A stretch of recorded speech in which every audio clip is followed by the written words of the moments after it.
All right, so Alchemy Bottle Shop. For someone that's never been, how do you describe it? I would say Alchemy is a store where we specialize in um, selling liqueurs, whiskey, vodka, whatever, alcoholic products that are made by companies that are not owned by a large parent company. Got That's it. a really convoluted way of saying it. Alchemy is a liquor store that specializes in small production liquors. Yeah? Yeah. So we really kind of pride ourselves on seeking out independently owned smaller producers that maybe people aren't as familiar with. So it's one thing to have a passion for these kinds of products. It's another thing to start a store to bring that passion to life. What inspired that adventure? I would say it was really born out of kind of a void that we felt. So living in Oakland, I was working in San Francisco. Maybe this concept or the seed was planted maybe 10 years ago, and we saw a lot of kind of new cocktail bars coming online, some new specialty stores, but where we lived in Oakland, you couldn't find any of these exciting products. Even in some of the stores around here, we couldn't find some of the things we were reading about online. So really started as a what if, and then from there it just kind of snowballed and fell into place and took on a life of its own. As things will. When did you really start seriously considering this idea? I think that was in around the end of like 2012. Peter was working as an engineer. I was working as a wine buyer, and we were both really dissatisfied with our jobs and had been talking for a while at that point about how much we wanted a store like this in our neighborhood. And we said, if this spot, if this perfect place that we have in mind ever becomes available for lease, we'll open this store in that spot. And it did become available for lease about a month later. And we were the first to call. And before we knew it, we were like signing the lease and kind of in over our heads a little bit. But it all worked out in the end. So you had the idea, you had the location, and when it became available, you just went for it, and you're like, we're going to figure out the rest later. Yeah, exactly. That's a bold approach. It was, especially considering that we hadn't really done a ton of research into licensing, and that ended up being a huge hurdle for us. So it wasn't until a year and a half later that we actually got our doors open. So the licensing was complicated. It was actually the city approval side of it. So not even the state liquor license. Got it. That part of it wasn't such a big hurdle, but The before zoning that you have to license. get a zoning approval, which requires a lease. So it's kind of a catch-22. And we didn't realize at the time Oakland's sordid history with liquor stores. And so basically we were the first new liquor store to be approved since the 70s. So we didn't really kind of realize what we were going up against, but thanks to a lot of neighborhood support, we were able to get through.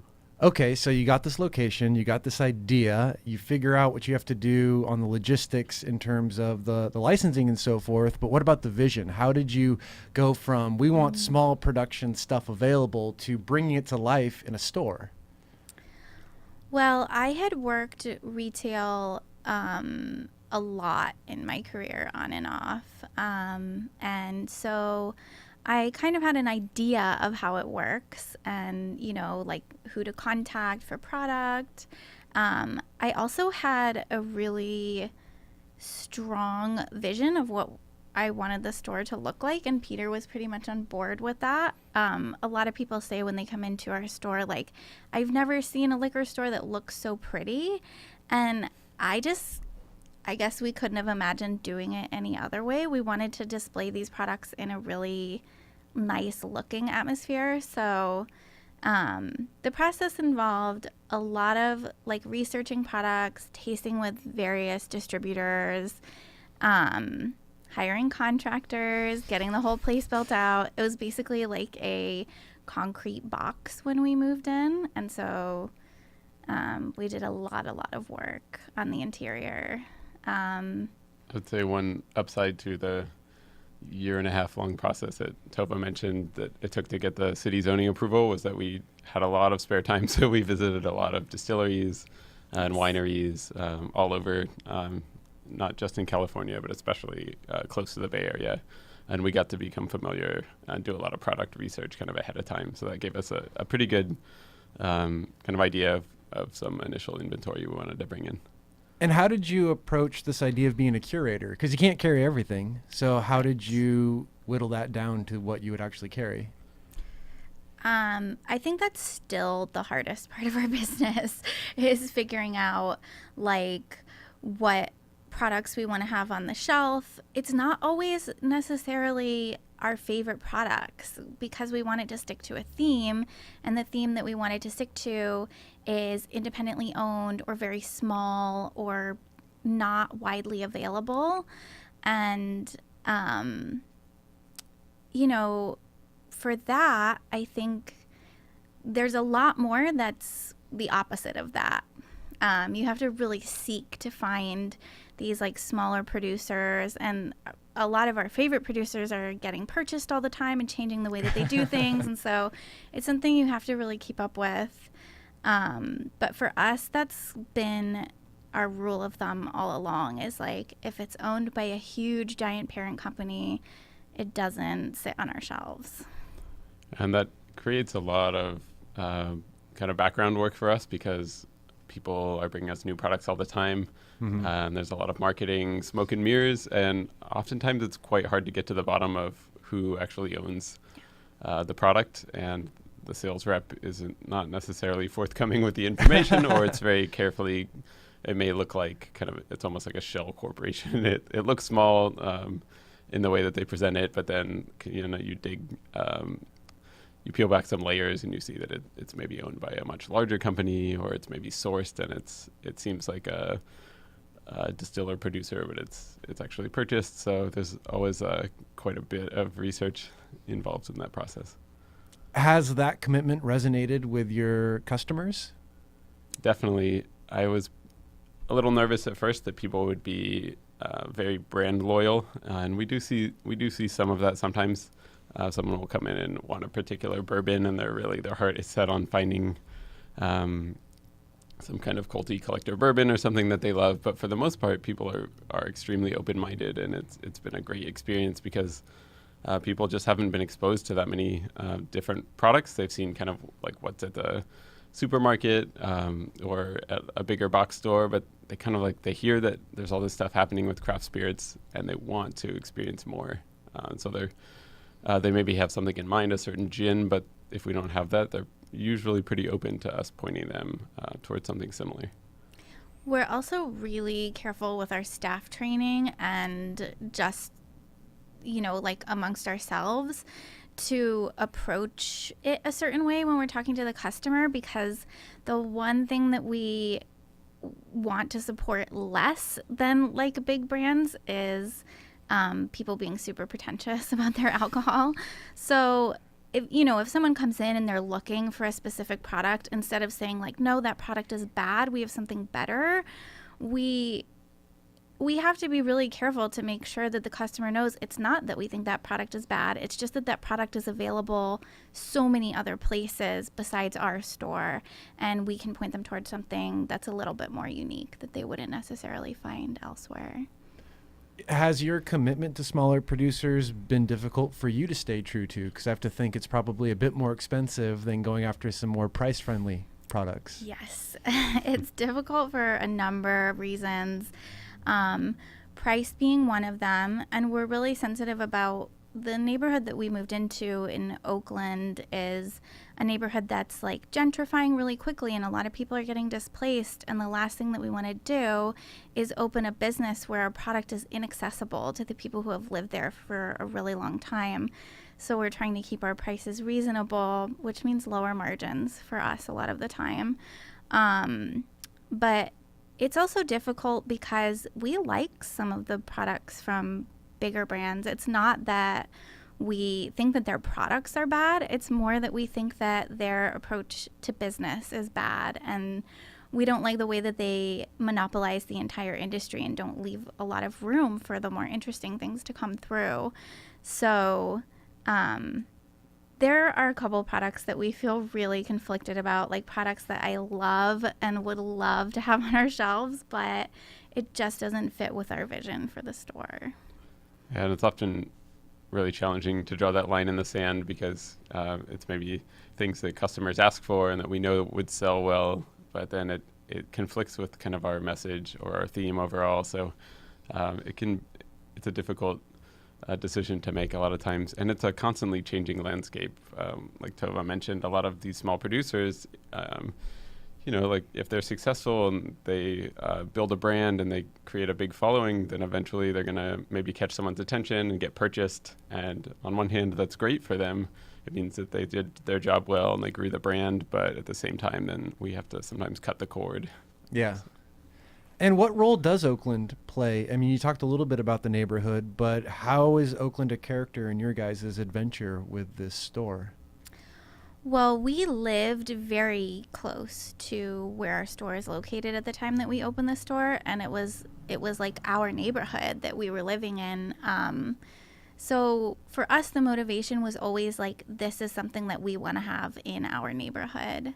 But it's been, I can't think of a better neighborhood that we could have possibly opened in. It's been the best possible place for us, and I think that if we were in a different location, we wouldn't have the success that we have. The people who live in our neighborhood are just the most like open-minded, excited, like interesting people that we've ever encountered. We're also super close to a really great Saturday farmers market, which drives a ton of our business because people are shopping at the farmers market and putting all this attention into where their food comes from, and then they can stop by our store and have a similar experience with their alcohol. So on the days that we have the farmers market, we're definitely way busier than on days when we don't. That's a cool connection. Very cool. Yeah. We love it. And can you tell me a bit more about your internal staff training? What's your approach to that, and how do you measure success with your staff knowledge? Well, we have a super, super tiny staff.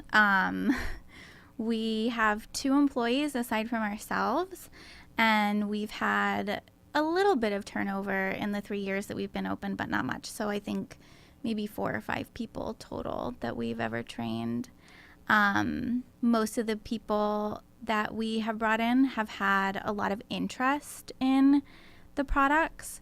For us, when we're interviewing like a potential employee, interest and enthusiasm is way more important than knowledge. The most important thing that we train people on our staff is that it's okay to not know something. It's okay to have to look something up, and it's okay to say to a customer, I don't know the answer to that question. Let me see if I can find out for you. I think that, when you walk into a store and the person knows every single thing and is like so quick with their answers, it can be really intimidating. So we try to keep our employees really down to earth. Yeah, just add tasting's a huge part of it. So we make sure that our employees taste everything that we carry. We taste everything before we ever agree to bring anything in.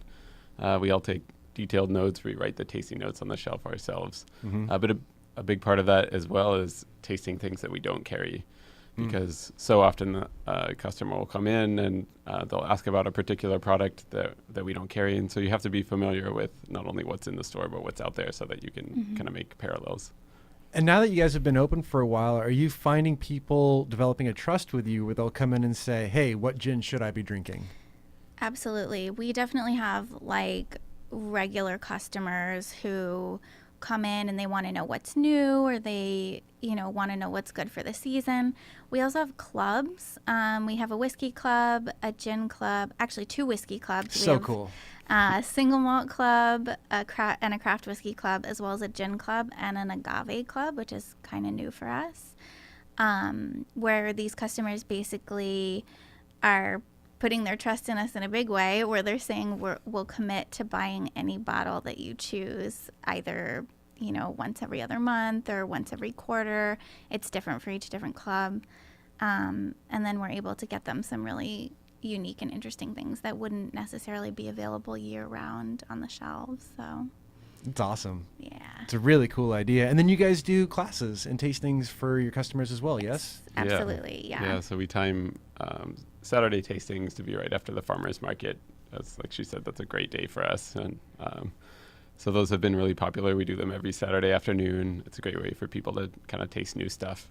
But then we also host classes upstairs, and that's been kind of one of the most fun things for us, as getting to sit down for an hour with a group of like 20 people and really explore a range of products. Like we love to do vermouth classes and kind of categories like that are some of our personal favorites, but that are lesser known. And so we really get to taste through a range and hear everyone's reactions to each thing. So and it fun. seems like typically someone in your position want to support small products. They're like, we're going to open a bar. Why did you guys go the other direction? What drew you to a store? Because I've worked in a lot of bars and I did not feel like getting off of work at 3:00 in the morning anymore. Retail, I think, is a more manageable lifestyle, and it's, we don't necessarily always have weekends off, but we can have weekends off sometimes. We don't always get out early, but we're usually home by like 7 or 8 o'clock. And we just thought for our first business, like a bar would be a lot to take on. We wanted to keep it small and manageable.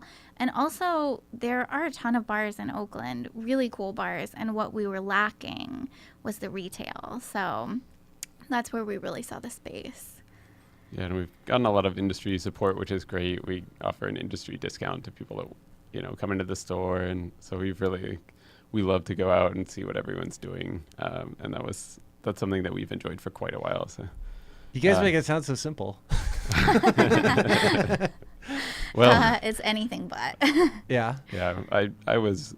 Tova had a lot of experience in retail and distribution and all of that. I was pretty naive to kind of a lot of the details of it, and especially the challenges of working in the 3-tier system and kind of the I learned quickly why there aren't more kind of boutique or specialty retail stores. The margins are extremely difficult. It's, half of what you would look at if you were doing like a clothing store or more conventional kind of retail. So that aspect has been very challenging. And then competing with bigger stores who can buy in bulk and get significant discounts has been another huge hurdle. What's been the more rewarding side of it for you guys in terms of the operational experience?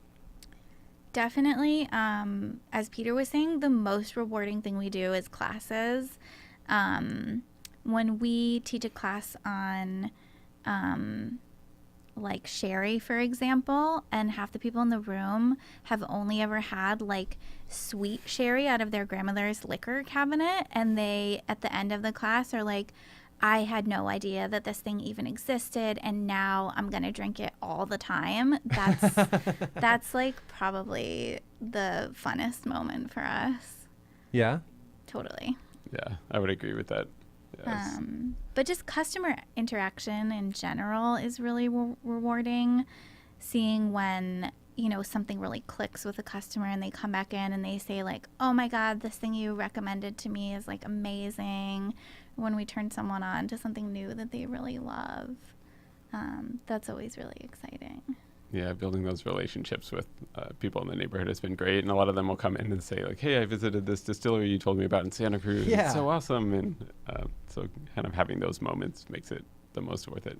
It's interesting because on this show, customer service and hospitality have been the biggest topics that I talk about, because I'm usually talking with bartenders, and Right. it always surprises me and encourages me that it is such a big topic. But it's interesting because to compare bars to stores, with a bar, if you want to drink something, you got to go through a human being to get it. So the hospitality is fundamental to the experience. But with a store, it can be a much more passive experience. And I don't know if I necessarily think of stores as being a gatekeeper, or rather the front line of opportunity to interact with customers, to turn them on. You always think of bars as these places to turn people on to new products, but it's such a powerful opportunity to do it in the store. We don't talk about it as much. Absolutely. I think part of that for us is definitely the way that we set the store up was sort of meant to encourage customer interaction. We have white shelves, and we always make sure that our bottles are displayed with, like space in between them instead of really cluttered like your typical liquor store. And we put up tasting notes for most of our items. We encourage people to ask questions. It was really, really important to us to create an atmosphere where there was that opportunity for customer service, because without that interaction, the types of products that we sell wouldn't sell.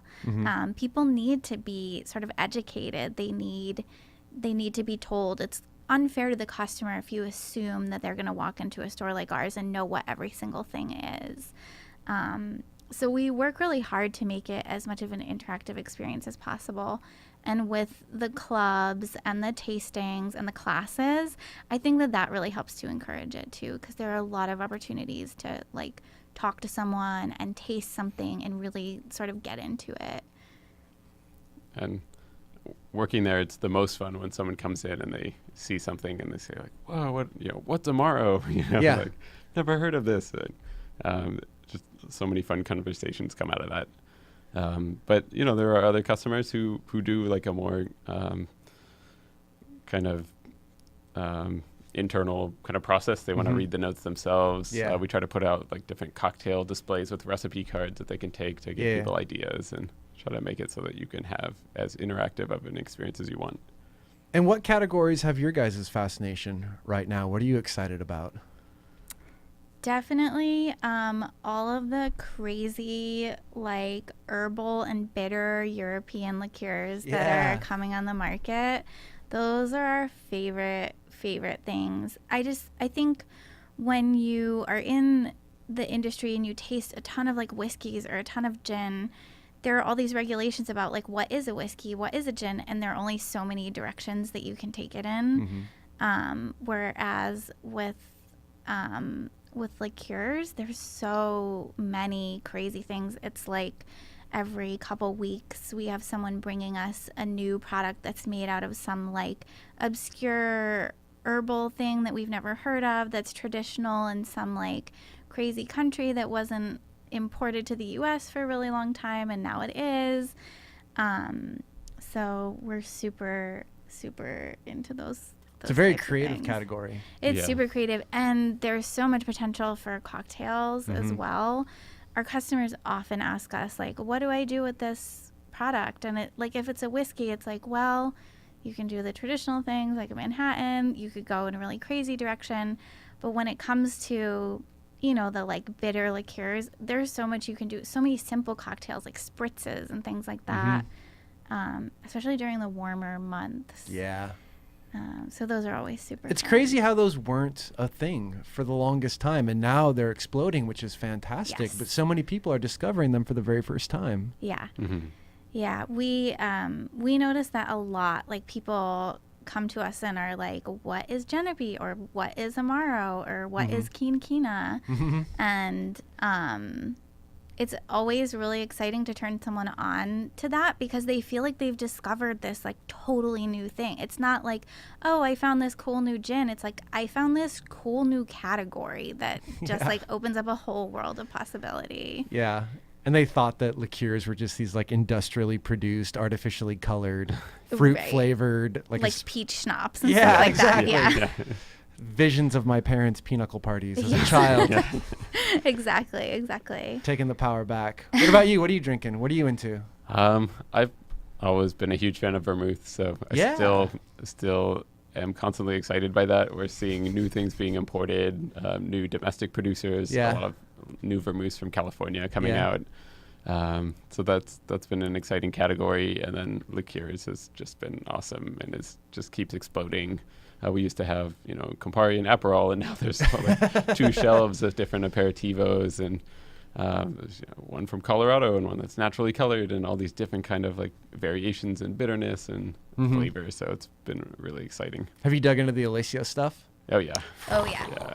Yeah, we love those products. We've been really big fans. I mean, what Tempus Fugit is doing with across the board with all of those liqueurs is just amazing. Like, we have a lot of customers that are really regulars for those products, because you can't find another like creme de cacao that's like as balanced as that, or that works as well in cocktails. We really love those products. John Troy is a freak in the best way possible. Yeah. That dude is such a like wealth of knowledge. He came into our store to do just like a regular staff training. I think it was the longest one we've ever done, because he's like talking to us about like design, his experience like as a designer, the like historical designs that he's like employing in the labels, as well as like the recipes and his his process for like sourcing and finding the recipes. It's really in The depth. shape of the bottles, I mean, Uh-huh. everything was Yeah. customized, and The professor. The Yeah. professor. Yes. it's Totally. amazing. But I remember when those products first came out, I mean, that was huge for the industry. That was so Mhm. exciting.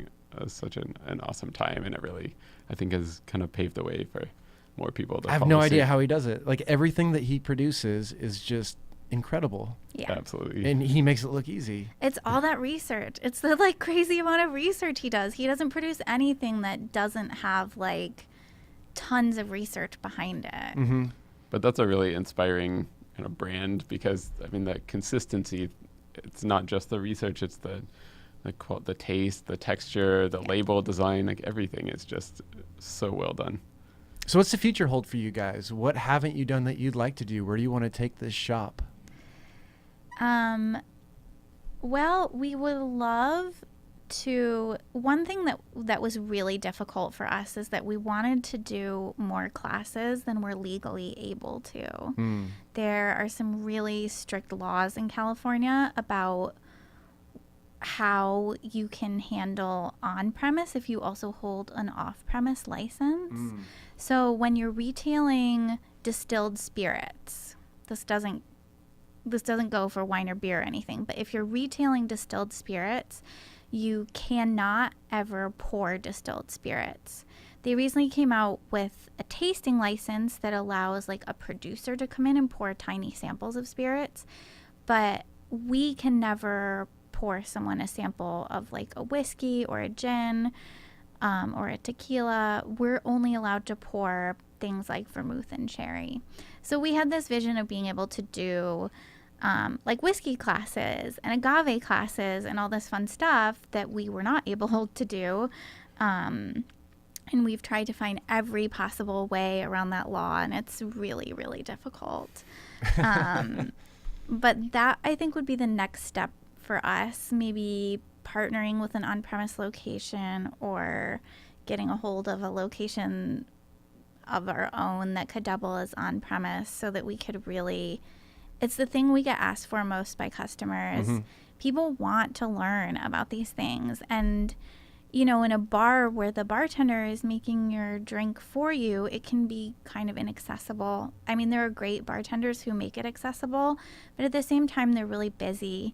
And people want to know how to like recreate that in their own home. They want to know, you know, how to make a whiskey flight like for their friends.